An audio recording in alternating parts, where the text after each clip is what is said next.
घूंघट प्रथा। अरे रानी, ओ रानी, सो रही है क्या अभी तक? रानी की जेठानी जोर जोर से चिल्ला रही थी घर के आंगन में खड़े होकर। रानी यानी कि मैं। तभी मैं भागती हुई आई, अपने कमरे से निकली और बोली, दी आ गई मैं। जेठानी बोली, रानी तुम्हारा नाम रानी है, तुम रानी नहीं हो। मैंने तुम्हें रात में ही समझाया था कि सुबह जल्दी उठकर जाना है, तुम्हारी मुंह दिखाई की रस्म है। मैंने बोला दीदी, रात को नींद नहीं आई, जगह नहीं है और मन में थोड़ा सा डर था कि सुबह आंख नहीं खुली तो। रजनी दीदी हंसते हुए बोली, रानी मेरी प्यारी देवरानी, जल्दी से घूंघट कर लो, अगर माँ जी आ गई तो हंगामा हो जाएगा।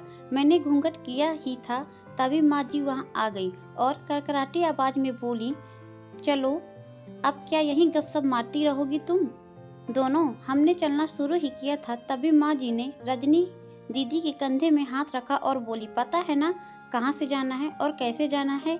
माँ ने बोला कि जब भी कोई बड़ा तुम्हारे सामने आए तो खड़े हो जाना है, तो हमेशा घूंघट में ही रहना है और कम से कम बड़ों के सामने आना है और बिना घूंघट के तो कभी नहीं। रजनी दीदी कुछ बोली ही नहीं, बस अपना सर हिला दी। हाँ बोल दिया। मैंने भी अपना सर हाँ में हिलाया। माँ जी के जाने के बाद मैंने रजनी दीदी से पूछा कि आप स्कॉलर हो और इन सब चीज़ों को कैसे निभाते हो? रजनी दीदी मुस्कुराई और बोली, मैं थारे जेठ जी से बहुत प्यार करती हूँ, इसलिए अभी तक चुपचाप सब चीज़ों को निभा रही हूँ। मैं कुछ नहीं बोली और चुपचाप रजनी दीदी के साथ घर के बाहर वाले कमरे में जाकर बैठ गई। वहाँ एक पड़ोस की आंटी जी बैठी थी। वो बोली, ये कैसी बहू आई है? ससुर जी सामने खड़े हैं और ये यहाँ बैठी है। मुझे कुछ समझ नहीं आया। मतलब रजनी दीदी बोली कि आंटी जी अभी नई बहू है, यहाँ के रीति रिवाज सीखने में थोड़ा टाइम लगेगा। रजनी दीदी मुझे वहाँ से उठाकर मेरे कमरे में छोड़ेंगी। 6 महीने यूं ही छोटी छोटी चीज़ों में बीत गए। एक दिन मैं राहुल के साथ साड़ी लेने गई। राहुल का फोन आया और वो दुकान के बाहर बात करने चला गया। साड़ी की दुकान पर मैं बेधड़क होकर साड़ियाँ देख रही थी।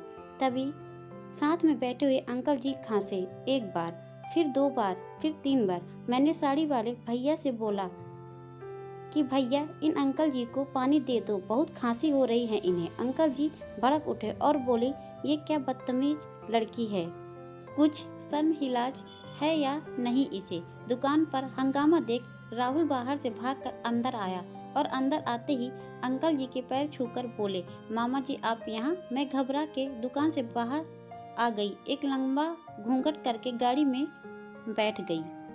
राहुल बाहर आया और गाड़ी में बैठकर गाड़ी बहुत तेज से चलाने लगा। मैं धीमी आवाज में बोली, गाड़ी बहुत तेज चला रहे हो, कहीं एक्सीडेंट ना हो जाए। हम घर पहुँचे ही थे तभी माँ जी जोर जोर से चिल्लाते हुए बाहर आईं, देखो इस महारानी को, ये रानी साहिबा खानदान की इज्जत मिट्टी में मिलाकर आ रही हैं।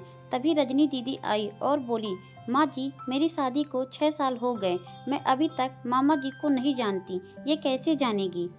माँ जी जोर से चिल्लाई, देखो कैसे चपड़ चपड़ जवान चला रही है इस रजनी को। कभी राहुल सबकी बात काटते हुए बोली कि माँ ये दोनों सही बोल रही हैं, अगर ये हमेशा घूंघट करके रहती हैं तो ये मामा जी को कैसे पहचानेंगे? और माँ आज मामा जी के फ़ोन पर तुमने पूरे घर की शांति भंग कर दी।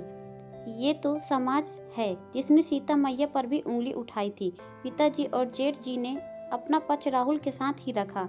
माँ जी थोड़ी देर सोचने के बाद वापस रजनी दीदी के पास आई और बोली, तुम दोनों को अपनी मर्यादा पता है, मुझे उम्मीद है कि तुम दोनों कभी भी मेरा सिर शर्म से नीचा नहीं झुकने दोगी।